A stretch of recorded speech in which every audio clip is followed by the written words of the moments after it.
Eu vou pedir desculpa, esse vídeo vai ficar curtinho, mas é porque nas outras versões do curso de macro que eu dava, eu entrava mais na parte de custo de ajustamento, só que quando estava preparando essa, eu achei que ficava confuso, preferi seguir mais o material que está no livro. E aí eu pensei que ainda, meu inconsciente aqui, eu achei que ainda tinha muito mais tempo, na verdade tem pouco tempo, eu acho que cabia no vídeo anterior.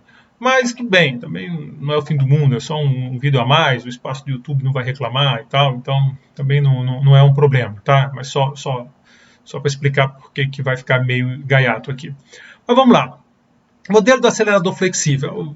O título, esses nomes, tem o acelerador não sei o que, acelerador não sei o que. Eu não gosto muito desse nome não, mas é o nome que está lá no livro, então, para vocês encontrarem a referência, o modelo do acelerador flexível relaciona o investimento com hiato entre o nível de capital existente e o desejado. Aqui a ideia, e foi isso que me confundiu, porque por que o nível de capital existente não é o desejado?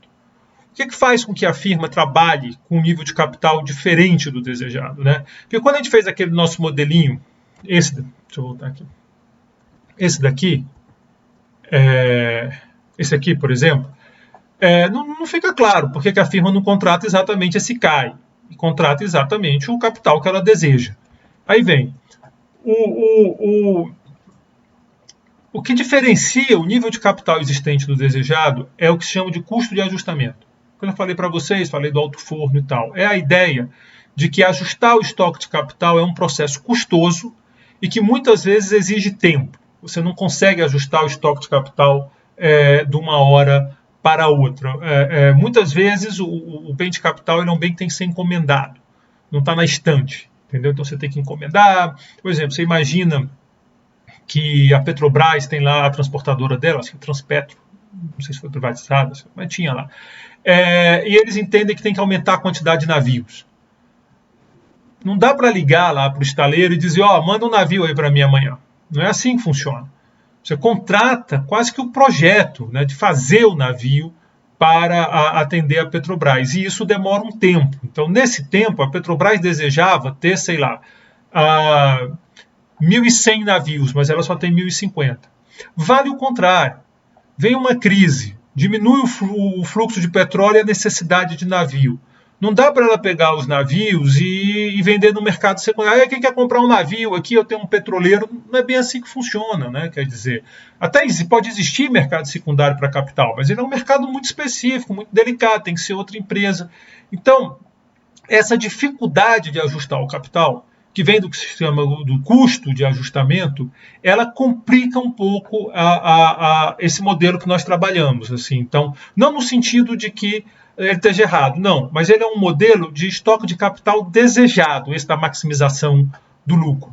Para você ter um modelo de estoque de capital efetivo, você precisaria incluir o custo de ajustamento. É isso que eu fazia em outros cursos, mas nesse porque assim, quando eu voltei a dar macro esse semestre, eu resolvi reestruturar o curso, né? Porque fazia tempo, meu curso já estava meio velhinho, que nem eu. Então, eu reestruturei. E aí eu estava olhando, você sabe uma coisa? Eu acho que está mais legal assim. Mas dei uma olhada, inclusive, no livro, porque eu adaptei, tem umas coisas que eu tirei, botei, vale a pena. Tem a discussão, por exemplo, sobre composição do investimento, que eu não trouxe aqui para o curso, mas que vale a pena dar uma olhada no livro, a questão do investimento residencial, estoques e máquinas e equipamentos, porque tem uma lógica diferente para essas três coisas. Eu vou comentar, mas o ideal é que vocês também leiam para poder fechar melhor esse conceito, né? Quer dizer, porque tem lógica. Uma coisa é você comprar uma estrutura, outra coisa é comprar uma máquina, e finalmente a questão dos estoques que a gente já discutiu lá na parte do renda e produto, quando a gente diz, o estoque muitas vezes inclusive é involuntário, o cara não quer aquele estoque,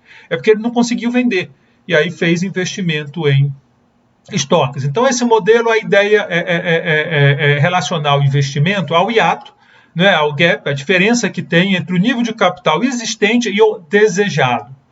Você pode adaptar o modelo clássico do acelerador, se vocês pegarem lá o livro do Mankio, por exemplo, ele se refere a estoque. E aí é o estoque desejado e o estoque original, e sai a relação direitinho com Y, que é uma evidência empírica muito forte, como nós já vimos, né? A variação do Y, a variação do investimento tem uma adesão empírica boa. Bom, então considere que a firma planeja reduzir uma fração lambda da diferença entre o capital desejado e o existente a cada período. Então, o capital no período hoje, estou chamando de zero, é igual ao capital ontem, mais esse ajuste que ela está fazendo do K estrela para o K menos 1. Então, é assim que funciona o ajuste de capital da firma, né? Então, é o capital ontem, menos K menos 1, mais lambda. Lambda é um parâmetro que dá, digamos, como se dá esse ajustamento, e K estrela menos K menos 1, ele pega, pega a diferença, né? K estrela é o capital ótimo, K menos 1 é o capital que tinha ontem. Então, supõe que é esse o investimento, né? Esse aqui é o tal hiato, é o tal gap. Quando isso aqui é muito grande, quando isso aqui esse K estrela é muito maior do que o K menos 1, então você tem um crescimento maior do capital. Ao contrário, ou um decrescimento, então você está sempre ajustando. Para aumentar o estoque de capital de K1 para K0, a firma deve investir K0 menos K1. Né? Você quer aumentar o estoque de capital, o investimento é a variação do estoque de capital. Então, o investimento acaba sendo dado por aquele lambda K estrela menos K menos 1. Então, é esse lag, essa diferença de K estrela e K menos 1 que vai dar o investimento. É daí que que sai o investimento de acordo com esse modelinho. Então, aqui ele faz o exemplinho, o que está acontecendo. Então, aqui suponha que você tem o K estrela, está aqui. Né? O K estrela é esse cara aqui. Tá? K estrela. E aí você está em K-1 com esse capital aqui. Então, você está aqui, K estrela é o alvo, você quer chegar aqui, mas você está com esse capital aqui. Qual é a ideia, então? É que você não ajusta de um período para o outro. Você não consegue vir de K-1 para K estrela instantaneamente. Cada período você vai matar um pedaço dessa distância. Então, para K0 foi essa. Só que agora, então eu cheguei em K0, está aqui o investimento, nesse outro gráfico mostra o investimento é essa barra aqui grande. Então, só que agora, a distância entre o capital que você tem, K0, e o capital desejado caiu. Portanto, o investimento cai também, e assim por diante. O estoque de capital vai se ajustando dessa forma, segundo esse lado, o investimento vai acontecendo isso até que ajustou. Ajustou, a firma não precisa investir. A não ser que mude K estrela. Ela tem um outro nível ótimo de capital. O que leva a mudar a K estrela? O custo de uso do capital e Y na versão que nós estamos fazendo. Nós estamos fazendo uma versão macro. Claro que se você pensar em micro, você vai ter que olhar com mais cuidado para o mercado que a firma está trabalhando. Mas aqui é macro, não é micro. Né? Na abordagem microeconômica, se olha com mais cuidado, é o que se estuda em organização industrial. Esse tipo de coisa está sendo discutida lá. Vocês vão ter um curso aqui de economia industrial que pega essa discussão, não é? Quer dizer, a discussão micro. Na macro, então eu não vou entrar quer dizer o seguinte, eu não vou entrar nas sutilezas do mercado específico que está sendo tratado para fazer a discussão, que afeta a decisão de investir. Embora é óbvio que a sutileza do mercado específico aparece. Então, por exemplo, você tem um efeito, nós estamos vendo um momento, você tem uma guerra lá no leste europeu, e isso faz com que um monte de petróleo seja retirado do mercado, porque devido às sanções que fizeram a Rússia, né? Quer dizer, vários países estão fazendo sanções contra a Rússia, e isso tirou do mercado um monte de petróleo. Então, se esperar choque do petróleo talvez seja o insumo mais importante para nossas economias modernas. Assim, é o grande insumo de qualquer economia. Né? Esse é o petróleo, né? O combustível, a parte de energia, tem os materiais que vêm do petróleo, toda a parte de plástico para as embalagens e tal. O petróleo é nafta.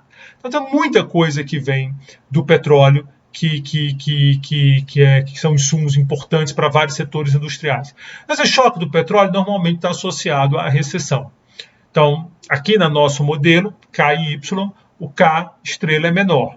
Agora, você pode imaginar que uma petroleira, por exemplo, no Brasil, pode ter um incentivo diferente, de dizer, opa, pera lá, está na hora de eu aumentar meu estoque de capital, porque eu vou entrar nesse mercado. Já que os russos estão fora, eu vou entrar. E pode ser que aquela empresa ela vai numa direção diferente. Então é o que eu digo. Mas aí é uma leitura micro. Aí vocês têm que olhar mais para a microeconomia. Aqui na macro, na média, quem vai determinar o custo de uso do capital e o Y, tá certo? Então, aí você tem essa mudança. Então você tem as mudanças que levam ao K-estrela, que é quer dizer, os fatores que levam ao nível de capital que a firma deseja operar, que eu estou chamando de K-estrela, e o ajuste para esse nível de capital. Então são dois tipos de movimentos diferentes. Né? Agora, dado um K-estrela, eu estou supondo que acontece isso. Claro também, se o investimento tiver maior, se o estoque de capital for maior que K-estrela, você vira de ponta cabeça e você vai ter desinvestimento. Então, se por acaso uma firma, talvez porque houve um plano de incentivo ao investimento, né? Quem sabe? Ela acabou investindo e ficando com estoque de capital maior do que o que ela deseja, o que se espera é que ela vá, essa figurinha de ponta cabeça, ela começa a desinvestir até ajustar. Então pode ter acontecido. Uma das explicações que aconteceram, por exemplo, em 2018, quando teve aquela greve dos caminhoneiros, uma discussão muito grande, foi que os estímulos que o governo tinha dado anteriormente à compra de caminhões levaram a uma super compra de caminhões. Uma das teorias, muitas outras.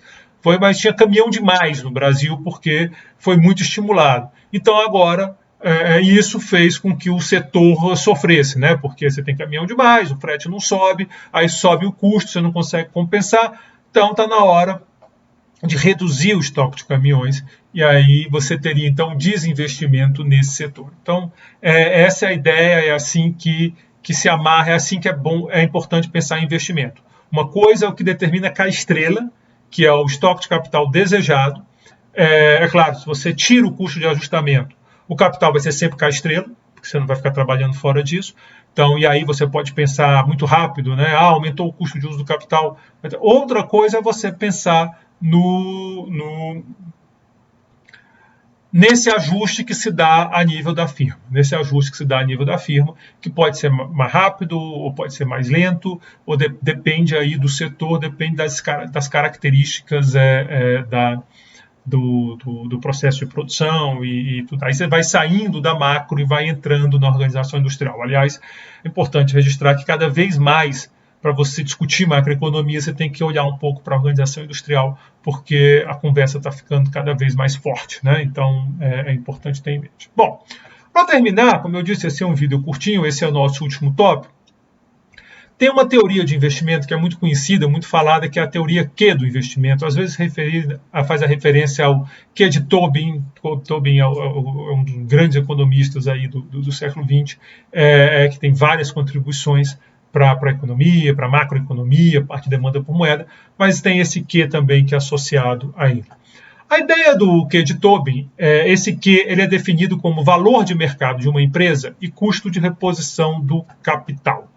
O que é o valor de mercado de uma empresa?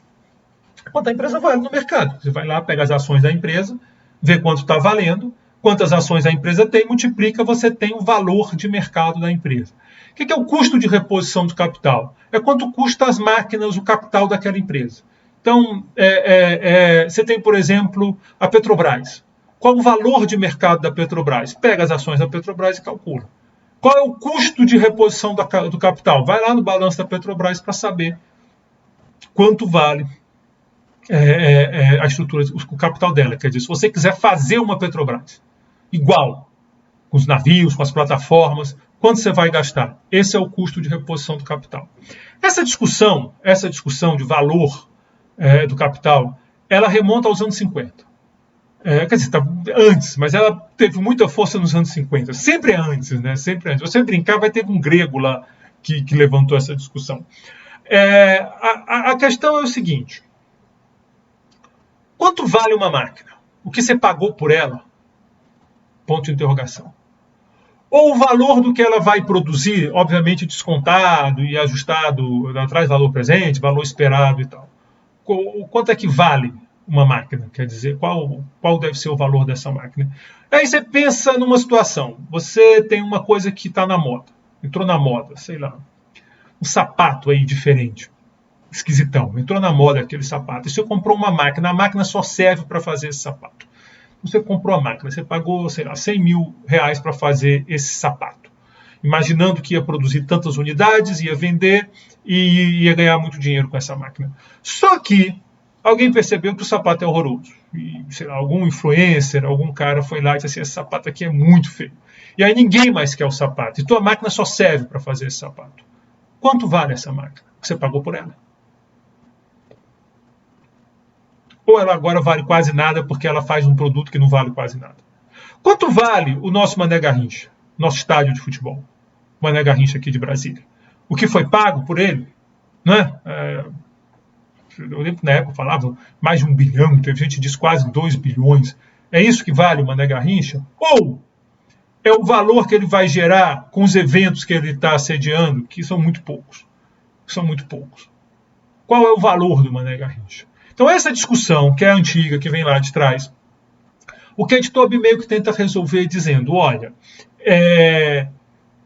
se o mundo naquele mundo perfeito dos economistas, né, onde não tem custo de ajustamento, onde essas coisas devem ser iguais, pelo menos em termos esperados. Porque você só vai comprar uma máquina se você espera que o valor dela, que o que ela vai produzir, se pague. Você não vai comprar a máquina. Se, por um lado, o valor do que a máquina vai produzir for muito maior que o valor da máquina, então supõe que você percebe que você comprando uma máquina, você vai produzir com ela 2 milhões e a máquina vale 1 milhão, muita gente vai comprar essa máquina. Você não é iluminado, muita gente viu isso também. Vai aumentar a oferta desse produto, o preço vai cair e a coisa acaba equilibrando. Então haveria uma tendência de equilíbrio. Haveria uma tendência de equilíbrio entre essas duas coisas, o valor de mercado e o custo de reposição do capital. Mas, por conta de, por exemplo, custo de ajustamento, esse negócio não é automático. Isso não é automático. Então, há diferenças, algumas vezes até persistentes, entre o valor de mercado de uma empresa e o custo de repor o capital dessa empresa. E aí que entra a teoria Kate Tobin. E aí que entra a teoria do quê? Como uma teoria de investimento, né, que ela pode ser usada para outras coisas, mas ela aparece como uma teoria de investimento aqui. Quando Q for maior do que 1, o que está acontecendo? É de se esperar que essa empresa ela queira, né, e ela deva aumentar o capital. Pois para o valor de cada real em novas máquinas ou estruturas, vamos pensar máquina que é mais fácil, a empresa pode vender ações por Q reais e embolsar um lucro Q-1, que é maior do que 1. Então, ela aumenta o capital dela, ela está valendo mais do que isso, então vale a pena comprar capital. Vale a pena comprar capital. Essa empresa está numa situação de que ela vem, é como se ela vendesse as ações dela, seria mais do que os custos que ela está tendo. Então, vale a pena. Vale a pena comprar essa máquina. Quando Q é menor do que 1, aí é o contrário. A firma tem que se desfazer de capital. Não sei se vocês lembram, eu sei que quando vai ficando velho é uma droga, porque a gente fala assim, não sei se vocês lembram, aí você fala uma coisa que aconteceu há 20 anos atrás, aí você olha para a turma tem 20 anos, diz, pô, o cara não era nem nascido, então era bebê. Mas não faz tanto tempo. Tá, faz um tempinho. Mas se você lembrar ali por 2015, ali, quando estava aquela confusão no Brasil e tal, a Petrobras estava derretendo. As ações da Petrobras estavam caindo muito. Olha para o Kate Tobin, vamos pensar naquela situação. O que a Petrobras deveria fazer? Porque esse valor de mercado dela está vindo para o chão. E é óbvio que as máquinas, os navios, as plataformas e tudo isso da Petrobras, o valor é aquele. O valor estava lá. Né? Vai lá no balancete, está vendo.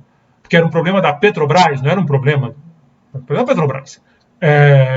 Por vários motivos, investimentos ruins, suspeitas de corrupção, tudo aquilo, era problema da Petrobras. Quer dizer, você até tem algum problema no setor, mas a Petrobras estava muito envolvida.